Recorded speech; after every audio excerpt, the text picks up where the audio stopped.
What's up, everybody? Welcome to Creator Support, the show where we answer your questions about the business of being a creator. Our first question comes from Hey Ho Studios, who asks, what are your thoughts about Susan stepping down as CEO? Are you happy or sad?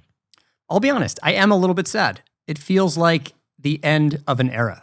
So let's lay some context. If you're unfamiliar, Susan Wojcicki, who's been the CEO of YouTube since 2014, announced last week that she's stepping down and she is going to be replaced by Neil Mohan, who's also an employee at YouTube, been there for a really long time, more on the product side. But Susan stepping down is absolutely an end of an era. She became the CEO in 2014. She has a long history of working at Google and YouTube even before being the CEO. She rented her family's garage to Larry and Sergey when they were working on Google.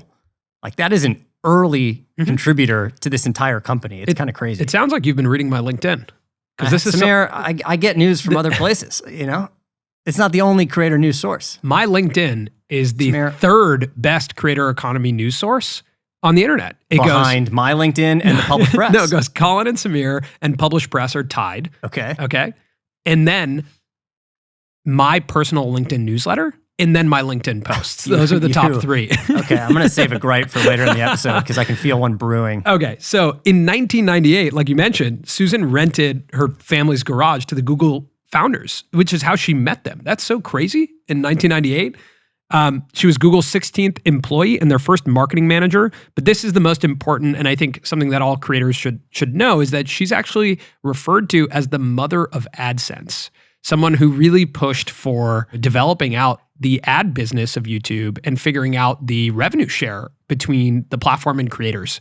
And that move of sharing revenue has kind of ushered in what we know today as the creator economy. Yeah, and if you think about all of the creators that have come up while she's been the CEO and in a way have graduated, like think about Logan Paul, Emma Chamberlain, Casey Neistat, all of the people.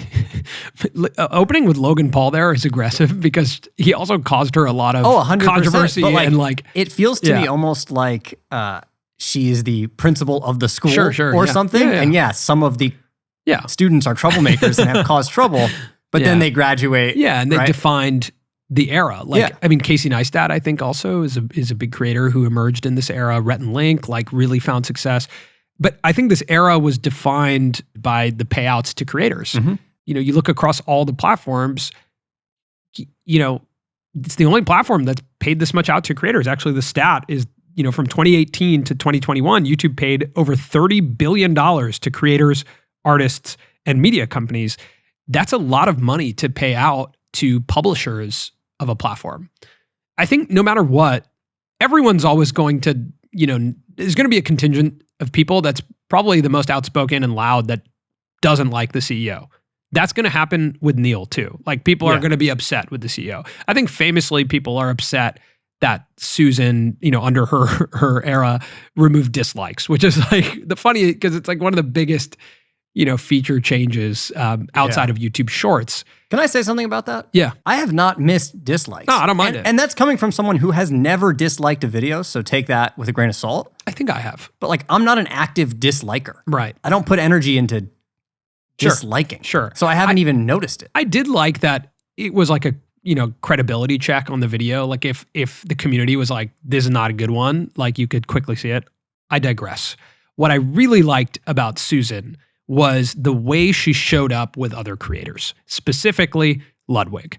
Susan being willing to sit down with Ludwig in his backyard and do a podcast in his style is something that, for me, I will always respect her for. Yeah, I mean, he called some element of YouTube dog shit. Yeah, the streaming analytics. The streaming platform, he said, was dog shit. And she was able to like sit in that chair and converse with him, but also stand up for the fact that as the CEO of YouTube, she's making decisions based on the YouTube ecosystem, which has multiple components to it. It has advertisers, it has media companies, it has audience members, and it has creators. Like, the ecosystem as a whole, she's making decisions based on that, not necessarily based on, you know, an individual vertical or a vertical subset of creators. And I think that's why you're always going to have people dislike a CEO. I do think it's important that the CEO shows up on creator platforms, though. There was a time when Susan launched her own YouTube channel, and it was not an effective place for her to message and market. And then she started showing up on creators' platforms, and all of a sudden it was like, okay, you're on our turf in a way, and you're actually more comfortable. And I hope that Neil does the same thing. We were just talking before we started recording. It'd be great to have Neil on our show. Neil, if you're watching, we would love to host you and interview you. Interviewing the new CEO of YouTube feels like a thing that would be really fun. We could have an open conversation. The thing that I will say is when we brought Todd and Renee on this show, one thing I really respected about YouTube is, they were completely fine not reviewing, which I think is really great. Yeah. Like to be like, we will come on creators' platforms. You can do it how you want to do it. We'll be transparent, have a conversation, and you put it out. That to me is like, really, really important for Neil and like all the executives of YouTube. And it's what really makes them different. You don't really see other tech CEOs engaging with creators. Like you're not going to see the CEO of TikTok in a TikTok with a TikToker. Have you seen that before? You just said TikTok so many times. Too many times. Yeah, too many times. But you're not going to see that. Or like... Yeah, Adam Mosseri from Instagram is not doing Instagram is not Reels. necessarily showing up. Inside of the platform with the creators, the way that they want to communicate. He is posting Reels, Adam Mosseri from Instagram, but he's not doing like... They feel overproduced, right? Or do you not think so? Yeah, they do feel a little bit scripted for sure. Yeah. I think so that, to close out, everyone's always going to have issues with whoever's at the top. That's always going to happen. But largely, I think for us and, for a lot of creators, Susan stepping down is sad. It's an end of an era. But Neil, who we've met many times, I think Neil's going to be great. And the one thing is like spend more time with creators. If we could say anything, to the new CEO and the new leadership at YouTube, it's just come spend time with us. Come on our platforms, but also like just hang out, Yeah, it'll be interesting because Susan was much more on the creator side, like you said, with the ad split, driving revenue for creators. And Neil's background is much more on the product side with the launch of Shorts, with YouTube TV. Yeah. And I wonder, was Susan the creator CEO? Yeah. That kind of got us where we are today. Right. And will Neil be more the product CEO? Yeah. Who changes the face of what YouTube looks like? Very possible. I mean, very possible. In Susan's letter to creators, she said, "It's an incredibly important time for Google. It reminds me of the early days. Incredible product and technology innovation, huge opportunities, and a healthy disregard for the impossible." Great quote. But I agree that we've never seen the technological advancement on the internet that's happening right now since probably like online video and like early days of the internet. I saw a video of a fully AI PewDiePie with his voice and his face. And we talked about it last week with Joe Rogan and the deepfake. I actually think you need a product lead right now to figure out there's so many changes happening. How do you keep up with the way technology is advancing right now? Like there's a lot of dangers for YouTube as well. And the creator economy as we knew it under Susan is about to change. We're seeing, connected TVs become more of a place where people are watching YouTube. Mm-hmm. We're seeing short form vertical content take over the platform, and we're seeing AI come in to confuse users about who's who. Speaking of, the landscape changing, did you see Adam Mosseri from Instagram talking about Meta Verified, where users of Instagram and Facebook will now have to pay to be verified? Yeah. He called it part of a industry-wide movement. Yeah. Where creators, not just audiences, but like creators and users pay for the use of the platform. And with Meta Verified, you pay a monthly fee to be verified, which was never a thing. Like that was always the thing that everyone wanted. Like, can I get verified? Yeah. Now, coming off the heels of Twitter, you can pay for it. In addition, he says it's going to come with increased reach in search, in comments. Wow. Isn't that interesting? This is something that people talked about for a long time with Facebook, actually, that Facebook essentially did like a bait and switch where you could build a big audience and then Facebook said you have to buy ads to now reach that audience. Mm-hmm. This is the same kind of thing, but it's crazy that Elon Musk has ushered in this new era. But is that a movement that's actually happening for not just users and audiences, but creators, where maybe we've built audiences and then we will need to pay to reach those audiences? Yeah. I mean, we've talked about it before. Like, again, if YouTube charged us $1 to upload, we would do it. Yeah. Right? Yeah. Or if you paid an extra fee, Marquez has talked about this before, you pay an extra fee for priority processing. When we started this channel, our first upload, we uploaded it and we were like, all right, we're going to publish it. And then the processing was like 6 hours or something because we were a new channel. So we don't have, priority in processing. So we had to wait a long time to publish the episode. So part of what you pay for in Meta Verified is also live chat support, which is interesting that you might have to pay to get your problem solved, right? And that is something that creators at scale, I think, would pay for if they're feeling like they don't have access to that type of help, right? Like if this is your career, this is your business, you're now paying for chat support. I think like the ad market is just completely changing to the point where these companies have built platforms that we are building businesses on. And just like any other subscription platform or software that you build your business on top of, like those work in the way that we pay for, right? Like if you're using an accounting software like QuickBooks, it's not ad supported. It's like you pay a subscription and then you build your business on top of it. Or Shopify, right? You pay a subscription and you build your business on top of it. That's a better example. And ultimately, it's the platform's rules. Yeah. And you either choose to go along with it or you stop posting there. Kind of is what it is, right? It's not like, I think people can get up in arms about the fact that Elon wants to make people pay before they'll pay you, right? With their revenue service on Twitter. But that's what he's decided. That's the rules of the road, like for their product. Yeah, I think this whole era of like new CEOs might bring in just a totally new look. There was one tweet that I saw. It was essentially in iPhone, and to unlock it, you had to pay 99 cents. And it wasn't real. It was a commentary on, where things are moving, that like things that we've taken and accepted as free might now cost us money. Like small micropayments that at scale make big differences. Could you imagine? Like if you're getting a call, you can open it up. Or if you have a text, you can open it up. But if you just want to open it up for like to check Instagram or leisure or something like that, they'll charge you. They'll charge you a fee. That'd be insane. It's probably not real, but no. Interesting. All right. Our next question comes from the subreddit. How much should I charge for a brand deal? Now, a lot of creators ask us this, but there's some more specifics in this one. So let's read it out. Hey guys, I'm in the process of negotiating a brand deal and I need some input. For context, the company is a subscription website with drum tutorials and for drum professionals. It's a lot like Creator Now for drummers. The company sells physical drum accessories as well. The deal at the moment they offered me looks like this. I receive free access to their membership. $1 for every email sign up they receive, $20 for every free trial sign up received. They also mentioned there's possibilities for creators to receive a flat fee as well as their products as a part of the deal. I'd like to receive a flat fee if I can negotiate it. My question is, what's a reasonable price to request for the flat fee?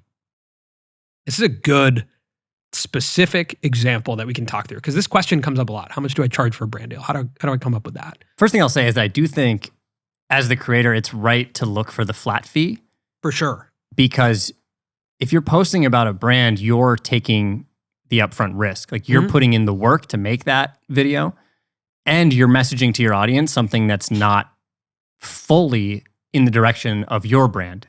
Right. Like you're compromising on that. Yeah. So if you're only getting paid by how many sales you're able to generate, if you make no sales, that's not necessarily on you. Like it could be that people didn't like the value prop of the product that you were talking about. Yeah, or the sign-up sheet wasn't great. There's all kinds of things. And it just cost you money. It's not like you just didn't make money. It actually cost you money to make that video, to talk about it on your platform, and then get paid nothing. But for the brand, they're like, okay, that was a no-risk shot we just took, and we get to move on. So you should look for a flat fee. Yes. So what this is called, so that we can name it and people can understand this, is a cost per acquisition campaign, which means the brand will incur a cost when you help acquire a customer. So for an acquisition of a customer, I don't think creators should do those deals. That's my perspective. We don't do those deals. I don't like those deals for creators unless there's a flat fee and then, incentive on top of it because of the reasons you stated. But essentially, when we think about flat fee and how to develop it, here's my best, swing at it for you, the creator. Make a sheet of ins and outs.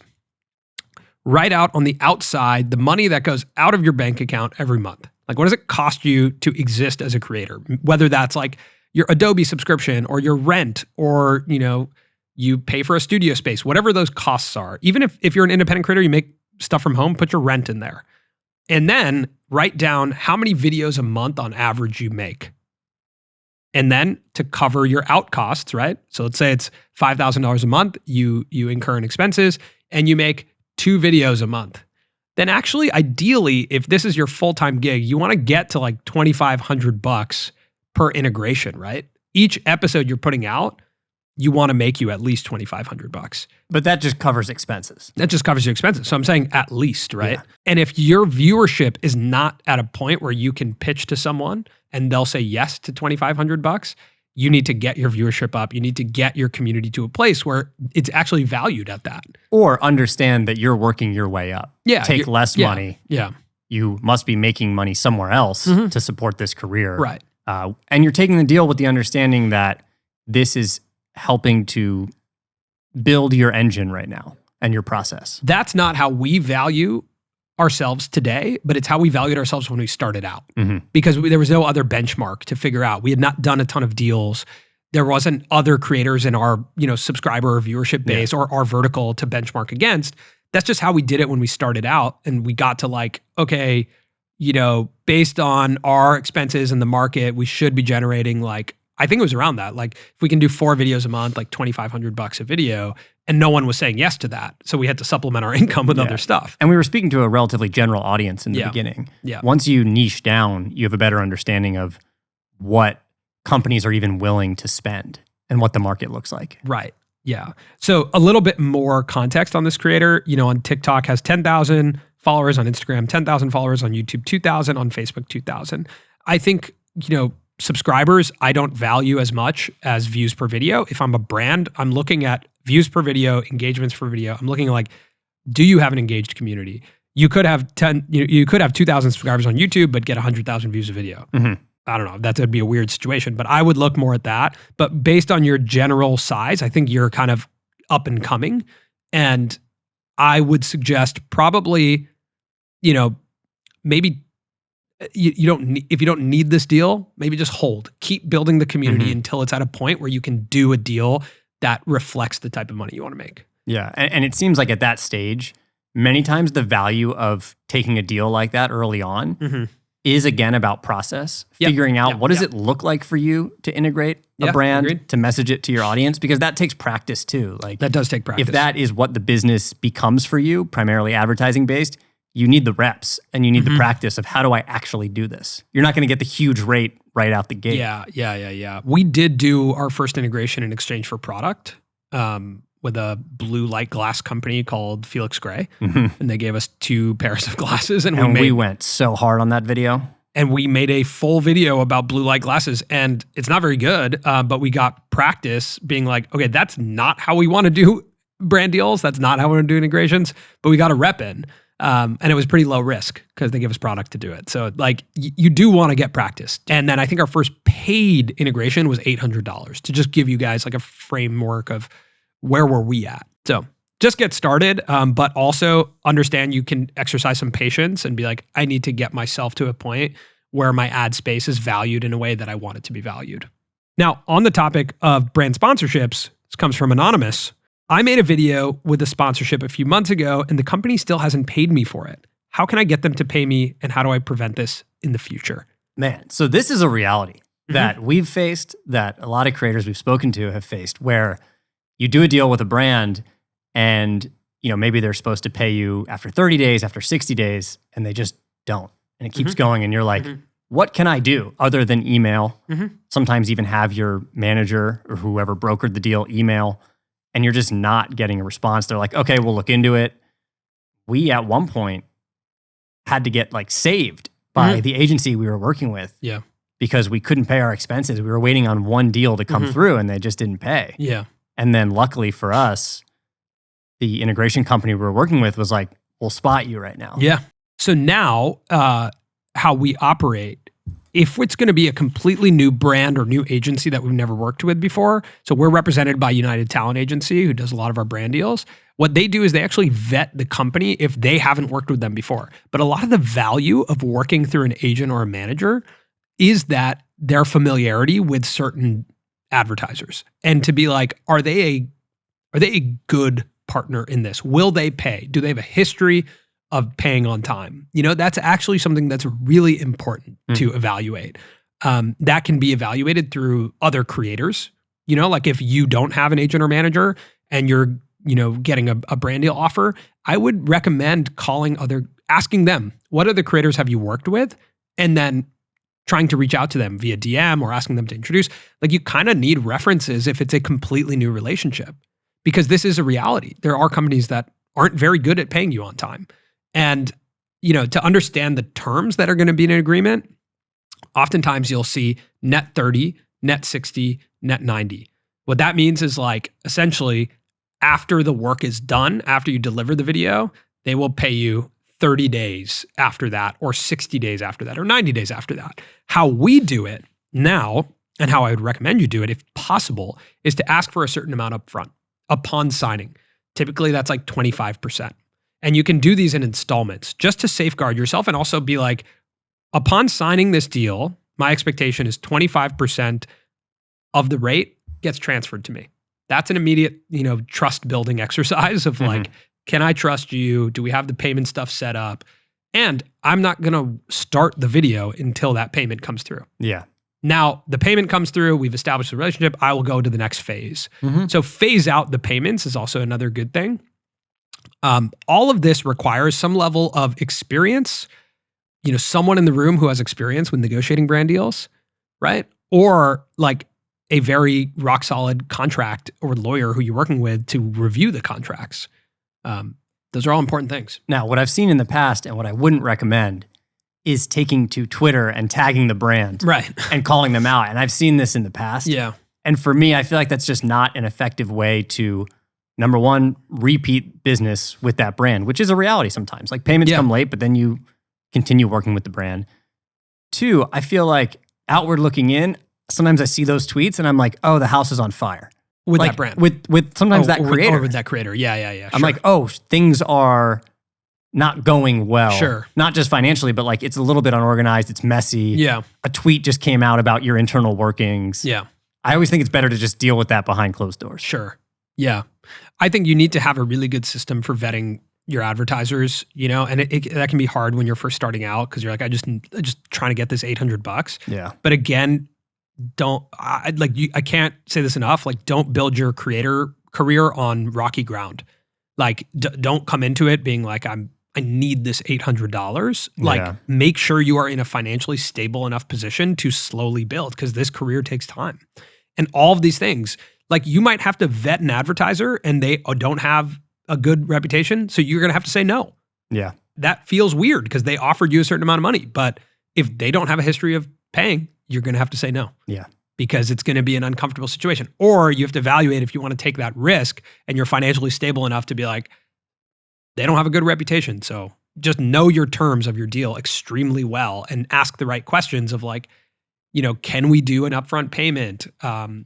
If it's net 30, understand, like I'm not going to get paid until 30 days after the content goes live and that it's approved, You got to understand the terms of your agreement. And I would say when it comes to vetting brands, that's a question we've gotten in the past. And, how do you vet a brand as a creator? The best thing that we've done is try and generate an in real life human relationship with the people at the brands. Yeah. Because it makes it a lot easier to pick up the phone and just be like, hey, can we work on this? Can we work on that? And if they really care about you because you've generated a human relationship, they're like, yeah, let me look into it. Agreed. Can we talk about a big life moment for a second? Please. Courtside at the Lakers game. Whoa, dude. What, was that not the life moment? No, that was it. Okay. I was like, yeah, it's so funny. So Colin and I got to go sit courtside at a Lakers game last week. That has been, for me, that has been a dream of mine since I was a little kid. So basically, I'm me, you're LeBron. Yeah. Yes. That's a thing you could do. Right. That's how close LeBron was. Didn't happen, but but I thought for a second. That is how close I didn't was. know if I could control. You never like, sometimes you're like, can I trust my body?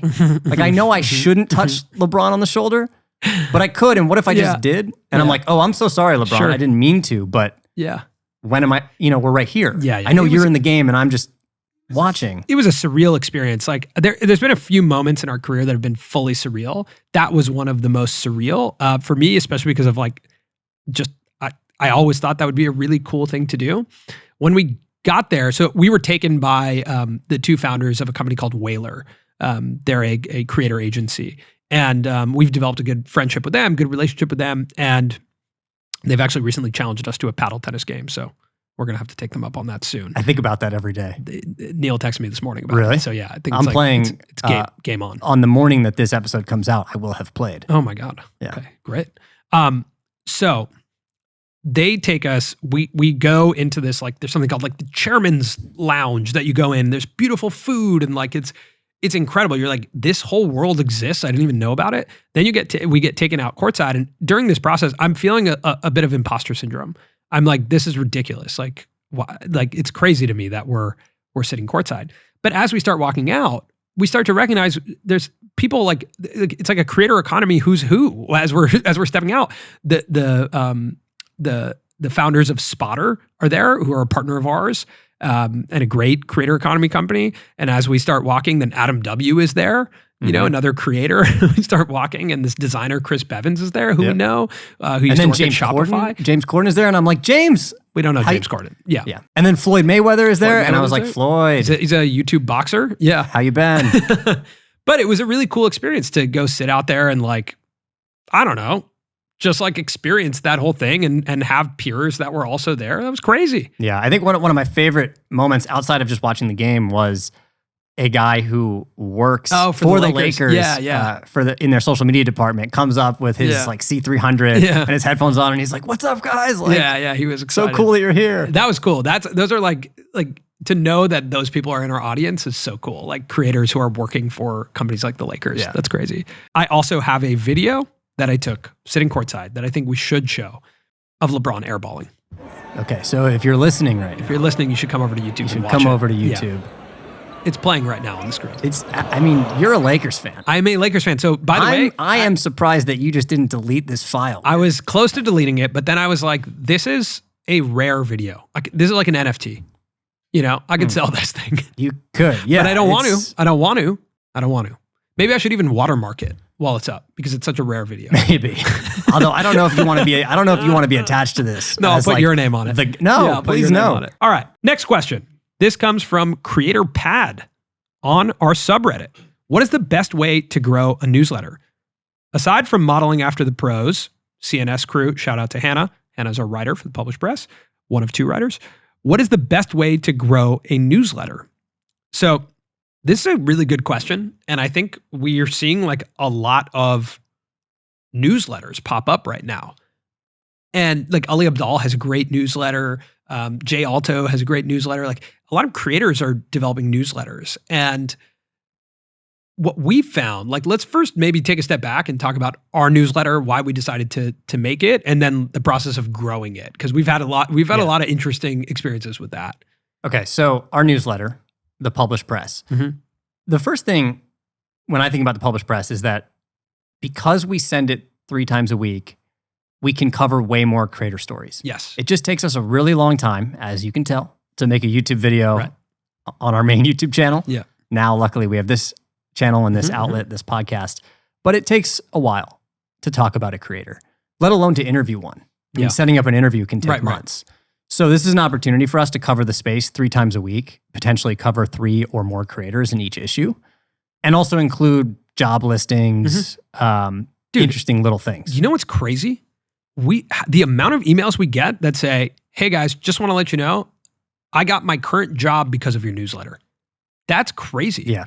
Like that to me is delivering on the value that we've set out to kind of be this hub for what happens in the creator economy, to educate people about what's happening and to support the ecosystem. Like you said, we get to do that on a 3 time a week basis through the Published Press. Yeah. And again, people are like, we're helping creators because they have job listings. We're helping people in the industry because they're looking for jobs. We're telling stories and educating people about what other creators are doing. Like last week, we covered the growth of, chess on YouTube Yeah. and the world of like two creators coming together to make a chess pro league. Super interesting to learn about different niches in the space. And we get to go research them, and our team, gets to go research them and provide value. I think it's been one of the most exciting products to create because it was kind of unexpected for me. Yeah. I was like, it makes sense to create a newsletter. Why does it make sense?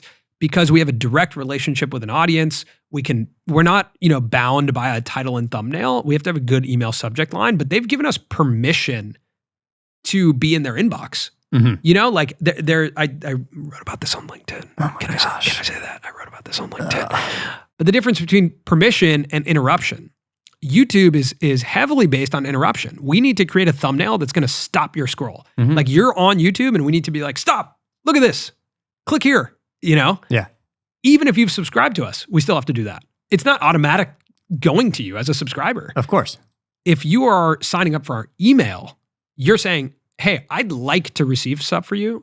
I'm giving you permission to be in my inbox. And that relationship it's almost like a Patreon relationship or a membership relationship, right? So that's what makes it really great. Yeah. But it's also what makes it really hard to grow. Yeah. The fact that you have to get to a point where someone will give you permission. Yeah. To opt in. And the reality of it is the way that we've been able to grow the most is utilizing algorithmic platforms and search platforms like YouTube and Twitter and Instagram. So people discover us there because we're talking about creators. And then if they want more, they're like, okay, I heard them talk about the press. Let me go check it out. I think one thing that's hard is like, when it comes to membership, a lot of the best practice is whatever you're doing, like let's say we start a creator support membership. Essentially that is, let's answer more questions. Let's provide more support. It's an extension of what we already do. One of the challenges is us promoting the newsletter is a different medium. It's the same type of stories, but it's in written content. So we have to say, are you interested in the creator economy? Yes. Are you interested in reading? Is another thing, right? Yeah. Do you use email? Do you want this email 3 times a week? Now these are additional questions that you have to check, and that's a smaller grouping of our audience. YouTube has been the most successful for us. Like when we made an ephemeral video last year that gained 20,000 subscribers to the newsletter, which have all stuck around, which is incredible to me. Like they're opening emails. The other thing that's been really successful for growth of the newsletter is other newsletters. Ali Abdaal has talked about us quite a bit in his newsletter. He's shared that it's like a newsletter he likes reading. That has driven a lot. Yep. Because again, this is all about permission, trust. If you trust Ali and his taste and he links our newsletter, then you're probably going to like our newsletter. So it's a slower build, but I think you have to figure out, number one, who is my audience for this newsletter? Not only who are they, but who is that grouping of people who opens their email, and wants to read? And then where do those people currently hang out? And can I meet them there? Yeah, because it is going to be word of mouth. Even Ali Abdaal linking our newsletter, he talks about creators. Right. Like he also is gathering a similar type of community. Yes. So that's a word of mouth plug. And we have a different product than him, which is positive. It's the same audience, but different product. That's a great place for us. I will turn this to all of you.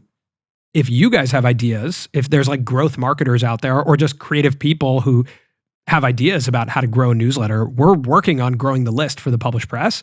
Would love to test out some of your ideas. Yeah, I would say currently something we're working on is trying to make the format of the Published Press more shareable, more inherently shareable so that people could screenshot it and throw it up on Twitter or on Instagram stories. Yeah. And it's not hard for them to do that. Digital word of mouth is screenshots, and sharing. So how do you amplify that? How do you set yourself up as a product to allow for word of mouth, digital word of mouth? Question from Thomas Aliva. You guys going to South by Southwest? Would be cool to hear you guys speak. Yes. Short answer. We will be there. We're speaking on March 10th with Harley Finkelstein, who is the president of Shopify. I think it's around 2:30. We'll put it up on screen, but it's 2:30. Just search our name in the South by Southwest website. You'll find us there. We're talking about like the future of creators and commerce. I'm really excited about that. Yeah, that'll be fun. That'd be fun. And I love Austin. Austin, Texas is great. Yeah. Did you see that Topper Guild commented on our last video and is interested in talking about the plagiarism thing? Yeah. So if you're unfamiliar, our last episode was all about plagiarism on YouTube. And we played an example where this creator, Topper Guild, we didn't say his name. But we just included the videos and we played them back to back of Ryan Trahan's video and then Topper's video, which the script was copied pretty much word for word. Right. And he commented on the YouTube video and has reached out. Yeah. I'm really excited to chat with him. You know, I think there's something brewing, maybe a bigger piece, a bigger exploration of, you know, plagiarism in this current version of YouTube and getting different perspectives on it. My interest is actually hearing everybody out and genuine curiosity around like, what is the thought process behind like this era of YouTube right now? So I'm really excited about that. I think I would say much respect for like commenting that and reaching out and being willing to chat. Yeah. I think that's cool. Super cool. Can I ask you a quick question? Please. Are we in the deep end? We're getting there. We're getting there. Yeah. We might be there. Well, are we there? I didn't put. Yeah, there you go. I just put my swimmies on so I can float in the deep end. Perfect. Well, welcome to all of you who are joining us here in the deep end. This is the back half of the episode. If you're here with us, comment a snorkel emoji on YouTube or tweet it at us if you're listening. One quick insight that I wanted to talk about. Last week, we've been tracking this viral short of ours. It now has 22 million views. It's too many views. It's become our most viewed video, most viewed piece of content we've put out. Yeah, the short that we made is about the 3 oldest videos on YouTube. Yeah. It has 22 million views. That's right. It's too many views. That's too much exposure. Maybe. Yeah. I mean, I'm not gonna sit here asking YouTube to stop delivering the views. But that's so insane. Yeah. Here's the thing. Besides the fact, our second most viewed short was about Squid Game. That short got 21.5 million views and made $39 from the fund. I'm ready to like share about shorts monetization as February comes to a close because we've only posted one short, but we're driving a lot of shorts views right now in our library. But this specific short on the same amount of views, when it hit 21 million views, made $1,006. That's a substantial difference, obviously. Yeah. But there's a couple things that are interesting to me. One, that it takes over 20 million views to generate $1,000 from one of our shorts. Yeah. Because on our long form content, much different story, right? Mm-hmm. Like even this channel is closing in on around $1,000 in AdSense revenue on like 200,000 views across all the episodes. Yeah. In 1 month. That's like, that's pretty substantial difference, which makes sense. But the second thing is recognizing that there's some creators out there that are doing hundreds of millions of views, and I think we're starting to learn about shorts monetization. What it takes to actually make money as a shorts creator is like incredibly viral content. Mm-hmm. There is a short that was trending about someone watching shorts, like a speed running shorts, essentially going like firing through a ton of shorts. And I was watching all those hooks and I was like, I think the incentive structure of this is you really have to make shorts that are 20 million view plus shorts. And there is a bit of an equation for that. The thing that we've learned is if you're landing in like the 35 to 45 second range and driving over 90% retention, it's pretty likely going to go somewhat viral. That means tactically as a creator, which is a good practice, no matter what you're doing, you kind of need to establish in the first 2 to 3 seconds why someone should watch this all the way till the end. Yeah. And one thing we noticed with some of our shorts that weren't doing as well, we were kind of delivering a lot of the information up top, and then there was no reason to keep watching.